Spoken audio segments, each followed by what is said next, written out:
నమస్తే, నేను సిరి. 'తండేల్' మూవీకి సాయి పల్లవికి 5 కోట్ల రెమ్యునరేషన్ ఇచ్చారని చెప్పేసి అయితే వార్తలొస్తున్నాయి. మరి సాయి పల్లవికి 5 కోట్లు ఇస్తే నాగచైతన్య గారికి ఎన్ని కోట్లు ఇచ్చారనేది కూడా ఇప్పుడు ఒక చర్చ అయితే నడుస్తుంది. మరి నాగచైతన్య గారి రెమ్యునరేషన్ ఎంత తీసుకున్నారు, ఏంటి అనే అంశాన్ని మనకు వివరించడానికి మనతో పాటు ఉన్నారు ప్రముఖ సీనియర్ జర్నలిస్ట్ యజ్ఞమూర్తి గారు. నమస్కారం సార్. నమస్తే సిరి. సార్, ఇప్పుడు 'తండేల్' మూవీ రెమ్యునరేషన్ అంటే హీరో హీరోయిన్లకి ఎంత రెమ్యునరేషన్ అనేది నడుస్తుంది. సాయి పల్లవికి 5 కోట్లు ఇచ్చారని చెప్పేసి ఒక వార్త అయితే బయటకు వచ్చింది. దానికి తగ్గట్టే ఇప్పుడు మరి నాగచైతన్యకి ఎంత ఇచ్చి ఉంటారు, సాయి పల్లవికి అంత అని చెప్పేసి ఒక వార్త నడుస్తుంది సార్. సార్, ఎవరికి ఎంత ఇచ్చారు సార్ వాస్తవంగా అసలు? సాయి పల్లవికి 5 కోట్లు తండేల్ అంటే అమ్మో అని చెప్పేసి అందరూ నోరేళ్ళ పెట్టారు. ఎందుకంటే తండేల్ అనేది ఒక మీడియం బడ్జెట్ సినిమాని ఇదివరకు అనుకున్నారంట. కాదు, అది మీడియం బడ్జెట్ కాదు, చాలా హై బడ్జెట్ సినిమానే. నాగచైతన్య స్టార్డమ్తో పోలిస్తే చాలా హెవీగా పెట్టారని చెప్పేసి మనం అనుకోవచ్చు. ఎందుకంటే ఆల్మోస్ట్ 90 crores బడ్జెట్ అయింది దానికి, ఆ సినిమా తీయటానికి. ఎందుకు అయిందంటే ఆ కంటెంట్ వల్ల ఎక్కువగా సముద్రం మీద తీయాల్సినటువంటి సీన్లు. దానికి మరి సముద్రం మీద అంటే కొన్ని లైవ్ షాట్ కొన్ని తీసినా కాబట్టి చాలా వరకు కూడా విఎఫ్ఎక్స్ తోటి మ్యాచ్ చేయాల్సి ఉంటుంది. అందుకని దానివల్ల పైగా లొకేషన్స్, వాళ్ళు చేసినటువంటి లొకేషన్స్ కూడా అక్కడికి వెళ్ళటం కూడా చాలా ఎక్స్పెన్సివ్ కాబట్టి అంత అయిందని చెప్పేసి మనకు తెలుస్తూ ఉంది. పైగా ఇది కేవలం తెలుగులో మాత్రమే రిలీజ్ అవుతున్నట్టు రీజనల్ ఫిల్మ్ కాదు, తమిళ్తో పాటు హిందీలో కూడా సైమల్టేనియస్గా రిలీజ్ అవుతున్నటువంటి సినిమా. అందుకని మరి దానికి తగ్గట్టుగానే రెమ్యూనరేషన్ కూడా ఉండాలి కదా. అందుకని సాయి పల్లవికి గతంలో ఆమె తీసుకునేది 2 కోట్లు అయితే ఈ సినిమాకి ఏకంగా 5 కోట్లు ఇచ్చారని చెప్పేసి మనకు సమాచారం అందింది. అది స్పెక్యులేషనా లేకపోతే నిజంగానే అంత ఇచ్చారని పక్కన పెడితే, మరి సాయి పల్లవికి 5 అంటే మరి నాగచైతన్యకి ఎంత ఇచ్చుంటారు ఈ లెక్కన. సో నాగచైతన్య కూడా చాలా హెవీగా రెమ్యూనరేషన్ ఇచ్చి ఉండాలి. ఎందుకంటే గతంలో ఆయనకి 10 కోట్ల దాకా రెమ్యూనరేషన్ ఉంది ఆయనది. మరి ఇలాగ ఈ సినిమాకి ఎంత ఇచ్చి ఉంటారు, దానికి ఏమైనా డబుల్ ఇచ్చి ఉంటారా సాయి పల్లవికి ఇచ్చినట్లు అని చెప్పేసి ఈ మధ్య సోషల్ మీడియాలో అది నడుస్తూ ఉంది. యాక్చువల్గా మనకి అందిన సమాచారం ప్రకారం తను ఇదివరకు ఏ రెమ్యూనరేషన్ తీసుకున్నాడో ముందు సినిమాకి, ఈ సినిమాకి కూడా ఆయన అంతే రెమ్యూనరేషన్ తీసుకున్నాడు అని మనకు అందుతున్నటువంటి సమాచారం. అంటే 10 కోట్ల వరకు కూడా తన ఏదైతే ప్రీవియస్ రెమ్యూనరేషన్ ఎంతో మూవీకి, ఈ సినిమాకి కూడా అంతే తీసుకున్నాడు, ఒక పైసా కూడా ఎక్కువ తీసుకోలేదు అని మనకి అక్కడి నుంచి వస్తున్నటువంటి ఇన్ఫర్మేషన్. సో ఆ ఇద్దరికి కలిపి 15 కోట్లు. సో 90 కోట్ల సినిమాల బడ్జెట్లో 15 కోట్లు వీళ్ళిద్దరికే ఇచ్చారు. చందు ముండేటికి కూడా, డైరెక్టర్ కూడా ఆల్మోస్ట్ సాయి పల్లవికే ఇచ్చినటువంటి రెమ్యూనరేషన్ ఆయనకు కూడా ఇచ్చారు అని చెప్పి సమాచారం. అంటే డైరెక్టర్తో కూడా కలుపుకుంటే అక్కడ 20 కోట్లు రెమ్యూనరేషన్ పోయింది. మిగతాది ప్రొడక్షన్కి, మిగతా రెమ్యూనరేషన్లు మిగతా వాళ్ళు ఎక్కువగా తీసుకునే వాళ్ళంతా లేదు కాబట్టి ఎక్కువగా మిగతా అంతా కూడా ప్రొడక్షన్కి ఎక్కువ ఖర్చు పెట్టారని చెప్పేసి మనకు అందుతున్నటువంటి సమాచారం. సో ఈ సినిమా మీద నాగచైతన్య చాలా హోప్స్ పెట్టుకున్నాడు. పైగా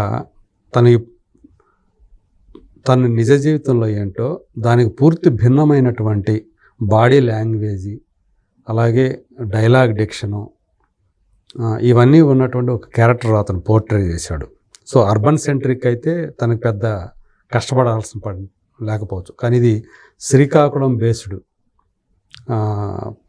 ఆ నేపథ్యంలో సాగే కథ కాబట్టి అక్కడ ఉండే జాలర్లు ఎలా బిహేవ్ చేస్తారు, వాళ్ళు ఎలా మాట్లాడతారు, ఇలా చేయాల్సి రావటం అనేది ఆయనకి పెద్ద ఛాలెంజ్ అని చెప్పాలి నాగచైతన్యకి. సో సినిమా యాక్చువల్గా అతను సాయి పల్లవి ఆల్మోస్ట్ ఇద్దరిది ఈక్వల్ స్క్రీన్ స్పేస్ ఉన్నప్పటికీ కూడా సాయి పల్లవి మనకు తెలుసు ఒక న్యాచురల్ పర్ఫార్మర్గా, ఆమె ఎలాంటి పాత్ర అయినా సరే ఈజీగా చేసేస్తుంది అనే పేరు ఎడిదిరిగా అమ్ముకుంది. ఇతనికి మాత్రం నాగచైతన్యకి ఆ డైలాగులు పట్టుకోవటం అనేది కొంచెం ఇబ్బందికరమైనటువంటి విషయమే. అయినా చాలా పట్టుదలతోటి అక్కడ ఉండే, ఎందుకంటే మత్స్యలేశం అని చెప్పేసి అక్కడ శ్రీకాకుళం దగ్గర ఉండేటువంటి జాలరి గ్రామం అది. అక్కడ వాళ్ళు చాలామంది ఈ సినిమాలో యాక్ట్ చేశారు, ఆ లోకల్ ఉండే. సో అక్కడ లోకల్ పీపుల్ తోటి ఇతను ఇంటరాక్ట్ అయ్యి వాళ్ళతో మింగిల్ అయ్యి, సో వాళ్ళ అలవాట్లు అన్నీ తెలుసుకొని, ఎలా బిహేవ్ చేస్తారో తెలుసుకొని, ఎలా మాట్లాడతారో నేర్చుకొని, ఆ విధంగా తను అడాప్ట్ చేసుకొని ఆ పాత్రలో పరకాయ ప్రవేశం చేశాడు అని చెప్పేసి చంద్రమోహన్ రెడ్డి చెప్తున్నటువంటి మాట. సో నిజంగానే ఇప్పటిదాకా అతను నాగ చైతన్య చేసిన సినిమాలన్నీ ఒక ఎత్తు అయితే తండేల్ సినిమా ఇంకొక ఎత్తు అని చెప్పేసి మనం భావించవచ్చు. ఈ సినిమా తర్వాత నాగ చైతన్య ఇంకొక మెట్టు పైకెక్కుతాడు కెరీర్లో అనే నమ్మకాన్ని అల్లు అరవింద్ కూడా వ్యక్తం చేస్తూ ఉన్నారు. సో చాలా ఆచితూచి ఈ సినిమా కోసం ఈ ఫిబ్రవరి 7th అనే డేట్ని ఫిక్స్ చేశారు. యాక్చువల్గా ఈ సినిమాకి డిసెంబర్లో వద్దామా లేకపోతే జనవరి సంక్రాంతికి వద్దామా అని ఇలా తర్జన భర్జన పడి యాక్చువల్గా డిసెంబర్కే రావాల్సినటువంటి సినిమా ఇది క్రిస్మస్ టైంలో.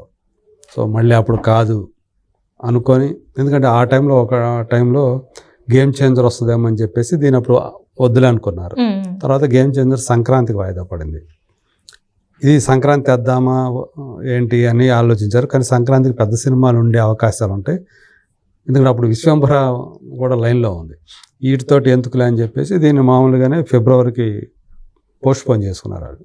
సో ఇప్పుడైతే మరీ ఫిబ్రవరి ఎండింగ్ అంటే ఎగ్జామ్స్ టైం దగ్గరకు వచ్చేస్తుంది కాబట్టి ఇది రైట్ టైం అనే ఉద్దేశంతో ఫిబ్రవరి 7th ప్లాన్ చేసి ఇప్పుడు రిలీజ్ చేస్తూ ఉన్నారు.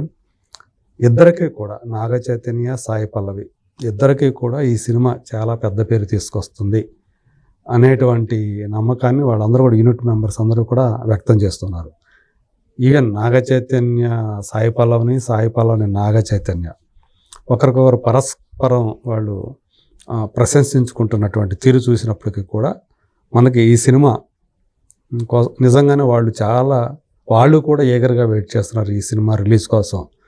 అంటే ఆడియన్స్ నుంచి ఎలాంటి రెస్పాన్స్ వస్తుంది, వాళ్ళు ఎలా రిసీవ్ చేసుకుంటారు తమ క్యారెక్టర్ని.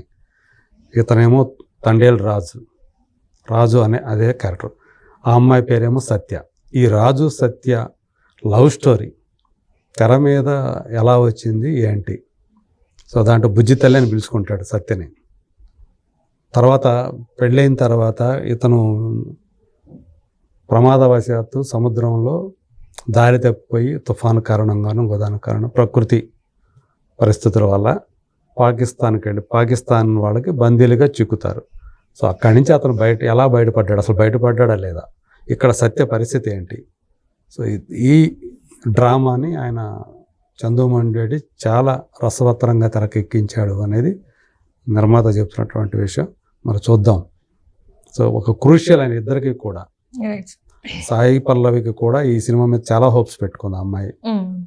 ఖచ్చితంగా ఇద్దరికి మంచి పేరే తెస్తుందని ఆశిద్దాం. ఎందుకంటే అది దగ్గరకైనా ఉంది. 2 రోజుల్లో మన ముందుకు రాబోతున్నటువంటి సినిమా మరి బాక్స్ ఆఫీస్ దగ్గర మరి ఎలాంటి వండర్స్ ఏమైనా క్రియేట్ చేస్తుందా లేదా అనేది వెయిట్ చేసి చూడాలి. Right, thank you so much sir.